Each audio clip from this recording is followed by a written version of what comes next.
Hey, sports fans, welcome to Sten Reacts, another edition, and welcome back to the Bourbon Bar. Today, I'm going to react and give you a little insight into the Smithfield Little League team, which we're so proud of and did so well in the Little League World Series. They're now out of contention, but we're very proud of that team. But as a former Little League state champion myself and as a former Major League player, I like to give you a little bit of insight and commentary on the team and on Little League World Series overall. First of all, because we're talking youth, we're going to do away with my favorite charred oak bourbon snifter, and we're going to go with the glass snifter. So you can see that I'm not drinking bourbon because we're talking about youth, and I just have water today. We are in the Bourbon Bar, but we're having just water today. I also have on my Little League Baseball World Series cap from 2002. You might not know, but you might remember, some of you have been around Little League for many years, right? Might remember an organization called myteam.com. They were the first organization, a web-based organization that provided free websites to all Little League teams across the world. I work for myteam.com. It was one of those .com startup companies, and my job was to manage the Little League baseball relationship. So I've been to Williamsport many times for the World Series. I've been to Williamsport many other times just to meet with officials there, the president, Steve Keener, Pat Wilson, his right-hand man. I many of the regional directors I knew. So I have a lot of personal knowledge with Little League baseball, both as a player at that level, as a major leaguer, and as someone who worked with them in my professional work years. That goes back to 2001, 2002. So I worked with them for 2 to 3 years when I was with myteam.com. All right, so first of all, let's give congratulations to the Smithfield Little League team. Their coaches, their players, of course, their fans and parents and family. Winning the state championship, first of all, then going on and winning in the regionals and advancing to the World Series in Williamsport, Pennsylvania, and then achieving a 2-2 record there. That's a 500 record against the best teams in the country, the best teams in the world. But in the end, that's quite an accomplishment to win 2 games in Williamsport. Don't get me wrong. Those kids should be very, very proud. But in the end, that team was simply outmatched, and they played very poorly in their final game last night. We're recording this on a Wednesday. They lost last night to a really good California team, 9-3. But last night's game, as in the other game, they lost too many walks, too many hit batters by the Smithfield pitchers, wild pitches, pass balls, errors in the field, and pretty much up until the very last inning of the last game in which they were eliminated, in which they scored 3 runs, they showed virtually no offensive punch on their own. They did score runs, but it was largely because of walks, errors, and hit by pitch batters by the other team. I don't want to mention any names. Again, it's a team effort, but clearly there were some talented players on that team, and there's some players who are going to have a bright future in baseball. But you have to admit objectively, that team was overmatched compared to some of the really, really good teams we're seeing out there in Williamsport, like California, like Washington, like Tennessee, and I forget who else is undefeated in that bracket right now. But there's some really, really good teams out there. But again, these players and their families should be very, very proud. You know, my Little League team won the state championship in 1970. By the way, I'm going to add a little baseball into the mix too. Don't usually do that for Sten Reacts, but this is Little League World Series. But my state championship team in 1970 went to the Eastern Regionals in Westchester, New York. I played for the Edgewood South Elmwood Little League in Cranston, Rhode Island. We would go on to win a state championship in senior league. My brother's team from Edgewood South Elmwood junior high. We also won a junior high state championship, but his team between Little League, high school, and junior high school and senior Little League, I think my brother's teams probably won 7 or 8 state championships. I was involved in 3. I was on 3 state championship teams. But anyway, Edgewood South Elmwood, we lost 10-5 to the New York team, the host team that year. I did hit a 3-run home run as we tried to mount a comeback. We were down like 9-0. And like the Rhode Island team last night, they came back and got 3 runs. We came back and got 5 runs. But back then it was single elimination. So we lost that game and we were out. We played a consolation game against Connecticut, and that was it. So again, very exciting for the state of Rhode Island. Smithfield team, you gave us a lot of joy. You gave us a lot of hope and energy. We were tuned in like laser on your games. And thank you for providing us some great baseball entertainment this summer. And again, hold your heads high. Be proud. You're a state and regional champion. That is something. Now, on to other Little League baseball issues. I'm sure if you know the game at all,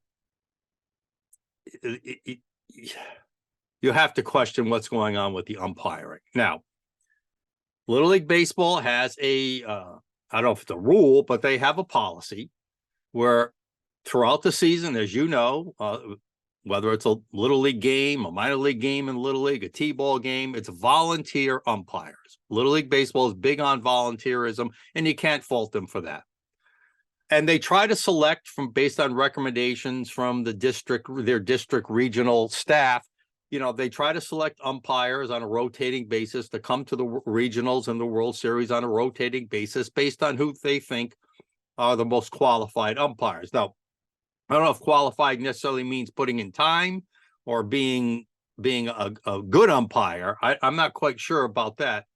But we all know that these volunteer umpires, look, we thank them. They get paid nothing. It's a thankless job, but they also get quite a few calls wrong and grossly wrong. And when you're watching it on TV and they have replays that expose the bad calls, it's obvious to everybody. It's why the NFL went to instant replay. Major League Baseball went to instant replay. Thank God Little League Baseball has gone to instant replay on, everything but balls and strike. But my goodness, are those balls and strikes calls with some of those umpires bad? I mean, look, I was a hitter.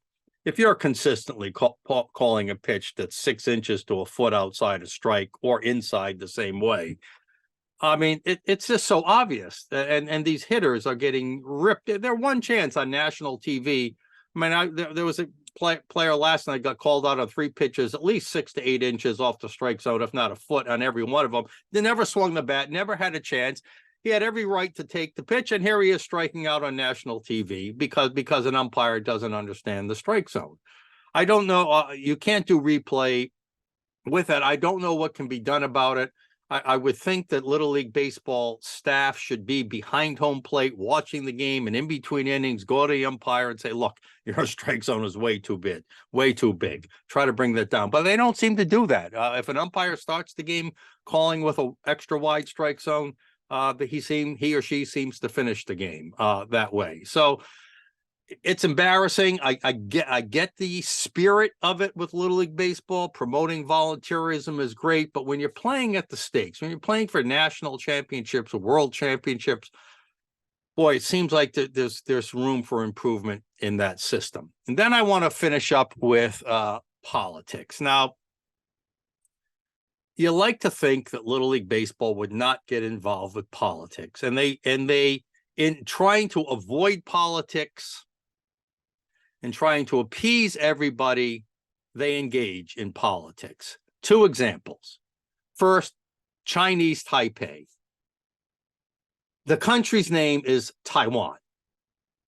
It's referred to as Chinese Taipei because the Chinese, who don't even take part in the World Series, because the communist Chinese insist that Little League Baseball, ABC, ESPN, Disney, whoever the parent organization, whoever is taking orders from the Chinese, they insist that they not call it Taiwan, not call that country Taiwan. That's the name of the country, Taiwan. But for political reasons, they again, I don't know if it's Little League Baseball or ESPN or Disney who owns it all.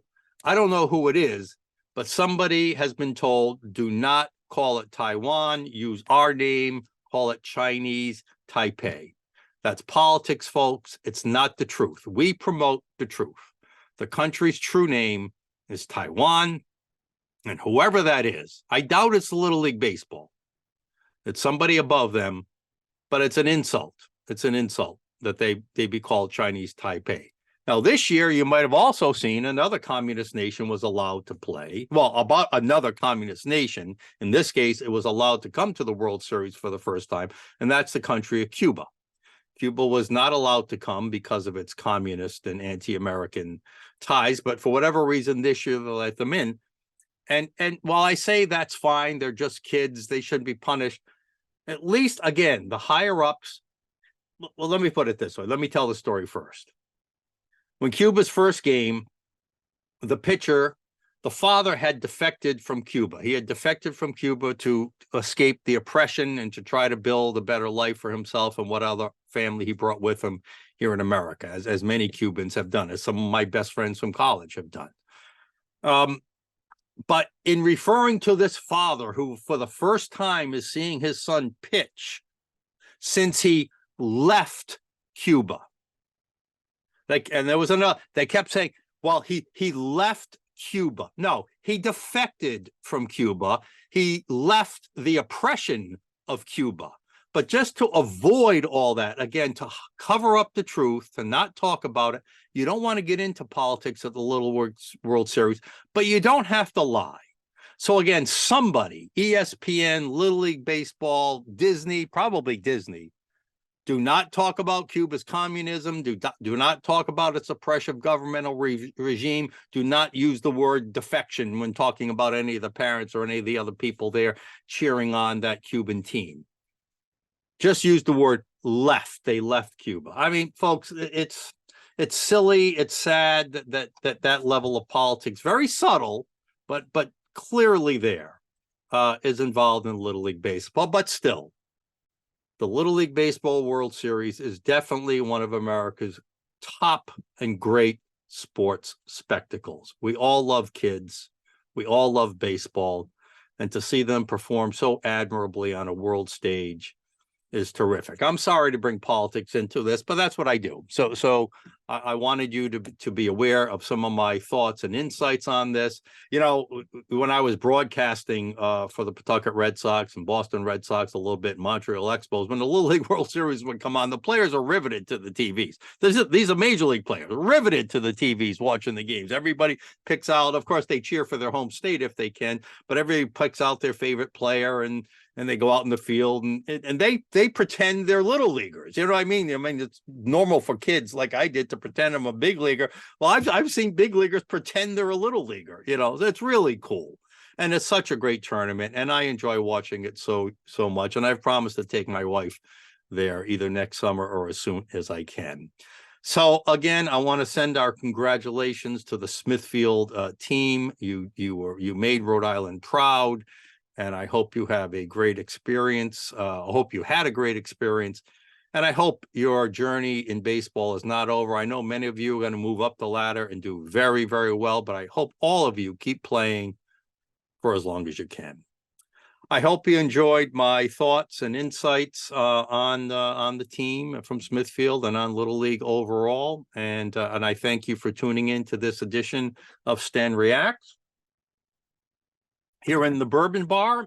And until the next time we meet again, Mike Stenhouse out, reminding you can watch all of my Sten React segments. If you go to oceanstatecurrent.com, just select from the watch drop-down menu, Sten Reacts, and you'll see them all. Good day. Let's play two.